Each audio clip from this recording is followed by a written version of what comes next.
बोले सच्चिदानंद भगवान की जय। जरा धीरे बोलो। धन्य हो मठिया के कंजूस लोग।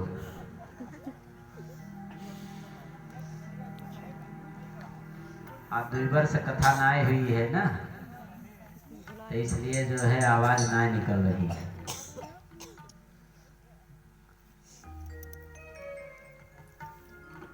तुम लोगों की तरह ना एक कंजूस थे, नंबर 1 के कंजूस। टिटोली में गांव के लोगों ने नाम रख दिया था दानचंद। अब कोई दान पुण्य करते ना है तो सो तो दानचंद है कि आप जिधर जाए गांव के, अरे भैया दानचंद सुन रहे हो। मृत्यु का समय नजदीक आया तो पत्नी ने कहा महाराज एक काम करो, कोई दान पुण्य किए ना है और घर से ज्यादा दूर गंगा जी ना है, 6 किलोमीटर तुम जाओ गंगा जी नहाए आओ। तो दानचंद ने सोचा 6 किलोमीटर कोई बहुत ज्यादा दूर है नहीं, पैदल यात्रा जाएंगे, कोई खर्चा भी नहीं लगना है और नहाएंगे लौट आएंगे। अब गए यात्रा करते, गंगा जी के घाट पर पहुंचे तो वहां पर देखे तमाम सारे पंडा बाबा घूम रहे थे। तो सोचे गंगा जी में नहाएंगे तो पंडा बाबा को 10-5 देना पड़ेगा। बोले हम नहीं नहाएंगे, ये दान पुण्य करने वाला सिस्टम कोई ना, हम नहाएंगे ही ना, तो देंगे कहां से। वहां से वापस हो रहे तो रास्ते में आए तो शमशान भूमि पड़ती। तो सोचा यहाँ कोई पंडा वंडा का चक्कर ना है, 6 किलोमीटर पैदल आए तो चलो शमशान सही, नहाए तो नहीं गंगा जी, आए तो गंगा जी। सो तो शमशान भूमि में गए और कपड़ा निकाले, जो गंगा जी की तरफ गए तो भगवान सोचे हम आज इसको कुछ छकाई दें। जैसे ही गंगा जी में डुबकी लगाया तो भगवान पंडा का रूप धारण कर सामने खड़े हो गए और जब ऊपर आया तो बोले यजमान की जय हो। दानचंद सोचा यहाँ कोई पंडा वंडा का चक्कर था ना, हम तो खुए देखे थे, इसलिए तो हम उस वाले घाट पे ना आए, मुर्दा घाट पे चले आए। ये पंडा बाबा यहाँ कहाँ घूम रहे हैं? हाँ बोलो। पंडा बाबा ने कहा महाराज अब क्या बताएं, हम बहुत संतोषी ब्राह्मण हैं। अच्छा तो बोले महाराज देखो आप गंगा जी में नहाए हो तो कुछ तो आपको देना पड़ेगा, और रही बात लेन देन की तो आप जैसे यजमान आ जाते हैं एक एक वर्ष की व्यवस्था दे देते हैं, चले जाते हैं। दानचंद ने कहा 1 वर्ष? अरे हम एक तो मीटिंग का नहीं कर पाएंगे, तुम्हें हमको मत सुनाओ कि हम 1 वर्ष की व्यवस्था करेंगे। हम इसीलिए तो घाट पे ना आए, मुर्दा घाट चले आए।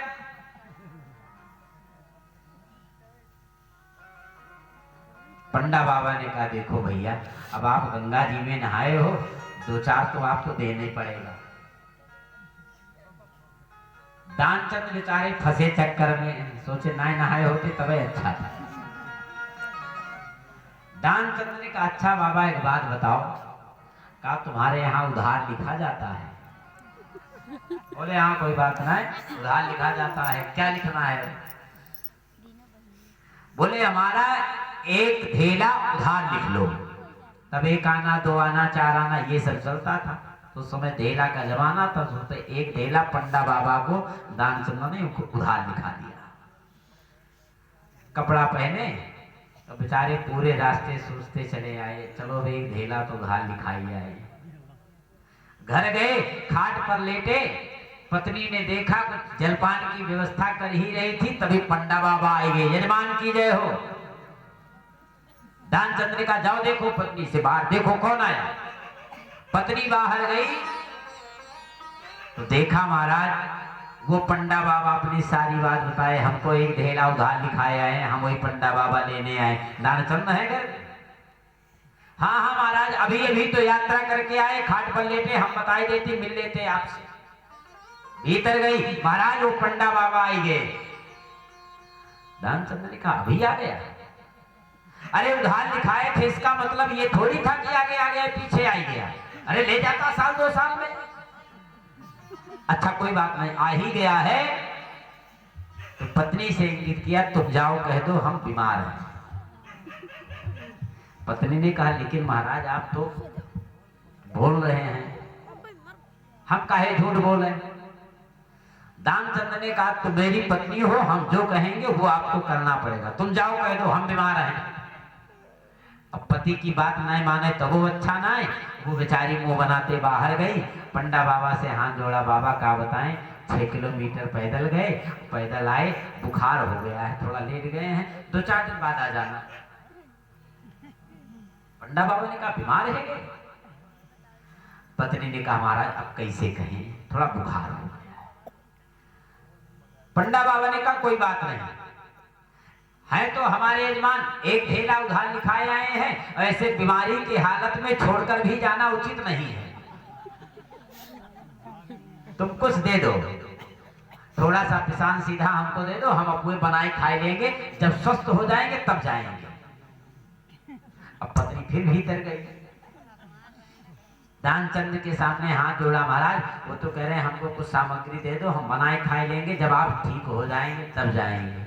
दानचंद ने कहा ऐसा कहा? पत्नी ने कहा हम झूठ थोड़ी बोल रहे हैं, वो दरवाजे पर खड़ा डटा खड़ा है। दानचंद ने कहा कोई बात नहीं, तुम जाओ कह दो हम मर गए। मर गए तेरा ही करके जाइए। पत्नी ने कहा महाराज आप तो बोल रहे हैं, हम काहे झूठ बोले तुम मर गए। दानचंद ने कहा तुम जाओ कह दो हम हाथ पैर सब लकड़ी के लिए रहते हैं। अब पत्नी बेचारी माने बात तो माने, पति है नहीं माने तो 2-4 घंटा। सब पत्नी बाहर गई, अब रोते रोते गई, हाथ जोड़ा, महाराज क्या बताएं, अभी अभी जैसे भीतर गए सो दानचंद चले गए। पंडा बाबा ने कहा अभी तो बीमार थे, क्या हो गया? महाराज अब हम कैसे कहें, बेचारे अभी अभी उनके प्राण निकल गए। पत्नी से इंगित किया देवी तुम बेचारी अकेली गांव में कहाँ जाओगी, हम सारे गांव के लोगों को बता देते हैं। अमित रूप प्रगटे तेह काला, बड़ा विशाल रूप भगवान का हो गया। और सारे गांव में 2 मिनट में हल्ला है गया, दानचंद चले गए दान। अब सारे गांव के लोग आएंगे, महाराज हमें तो गंगा जी गए थे, क्या हो गया इतना जल्दी? सब आएंगे। अब हाथ पैर लकड़ी किए, न सांस लें, न हिले, न डोले, न बोले। गांव के लोग आपस में चर्चा की, भैया अब दानचंद के प्राण है नहीं, इन्हें ले चलो, जलाए वलाए के समाप्त करो सब। शमशान भूमि ले जाने के लिए तैयार हुए तो पत्नी हाथ जोड़े गांव के लोगों से, मरे नहीं हैं। तो गांव के लोग कहें ये तुम्हारी मोह माया है, भीतर जाओ। जाने वाला तो चला गया। जैसे 2-4 कदम आगे लेकर जाए, पत्नी हाथ जोड़े, पैर पकड़ ले, अरे महाराज हम सही कह रहे हैं, मरे नहीं हैं, ये ऐसे नाटक किए हैं। गांव वालों ने पकड़कर अलग कर दिया, पागल है गई है, जाने वाला तो चला गया, ये तो तुम्हारी मोह माया, जाओ भीतर घर रहो।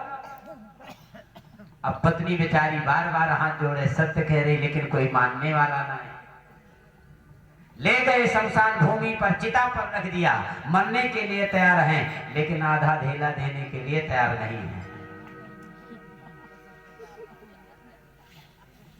पंडा बाबा देखे तो सोचे महाराज हम छकाने आए, आज हम खुद ही छक गए। अरे इतना हठी, मर जाएगा लेकिन एक धेरा उधार नहीं देगा। गांव के लोगों से कहा भैया अब क्या बताएं, हमारा इनका कुछ पुराना रिश्ता है, दानचंद के कान में कुछ कहना चाहते हैं, आप लोग थोड़ा दूर हो जाओ। तो गांव के लोगों ने सोचा है तो 1 महीने से गांव में है, कोई पुराना रिश्ता, नातेदार रिश्तेदार होगा। हाँ हाँ जाओ कह दो। भगवान गए, दानचंद के कान में धीरे से बोले, आया हूं बैकुंठ से, लीजो कछमान, हम बैकुंठ से आए हैं, जो चाहिए सो ले लो। तो दानचंद सोचा जब भगवान आई गए हैं तो लेना देना कुछ है नहीं, वही आधा एक धेला जो लिखा है छुड़ाए नहीं, बस और क्या करना है, ये छूट जाए। दुनिया में है ऐसे बहुत। आंख खोला, और जैसे आंख खोला ना, कैसे देखा वो शमशान भूमि वाला पंडा बाबा। सोचा ये तो कह रहा था हम बैकुंठ से आएंगे, फिर आंख बंद कर लिया। अब हम तुम कितना बुलाओ खोलेंगे, चाहे तुम बैकुंठ से आओ कहीं से जाओ, नहीं खोले।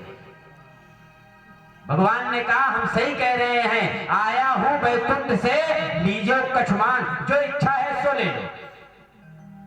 तो दानचंद आंख मूंदे, धीरे से भगवान से कहा महाराज यदि आप बैकुंठवासी ही हैं तो देना क्या है, वही आधा देना जो छोड़, वही जो हम उधार लिखाए हैं ना वही छोड़ दो, और कोई बात ना है। भगवान ने कहा चल छोड़ दिया, अब तो उठ के खड़ा हो जा। दान की इतनी गति, कंजूसी करो लेकिन इतनी कंजूसी ना करो, सही बात है ना। जय बोलने में कोई खर्च ना लग रहा है, इसलिए प्रेम के साथ कि मैं तो जपूं सदा तेरा नाम, दयालु दया करो। मैं तो जपूं सदा तेरा नाम, दयालु दया करो। मैं तो जपूं सदा तेरा नाम, दयालु दया करो, दयालु दया करो।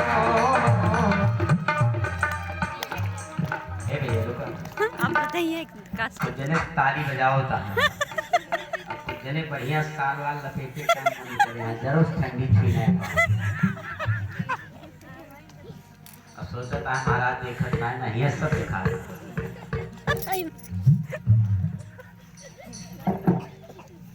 जिस ताली ना बजाओता है ना उनके लिए कहना है, क्योंकि हाथों में लग जाए ताला। आपको जिन्हें मोबाइल चलाता है सोचता है घड़ी की ताली, अरे हाथों में लग जाए ताला, अलीगढ़ वाला सवा मन वाला जो कथा में ताली न बजाए, ताली न बजाए, हाथों में लग जाए ताला, अलीगढ़ वाला सवा मन वाला जो कथा में ताली न बजाए, जो कथा में ताली न बजाए।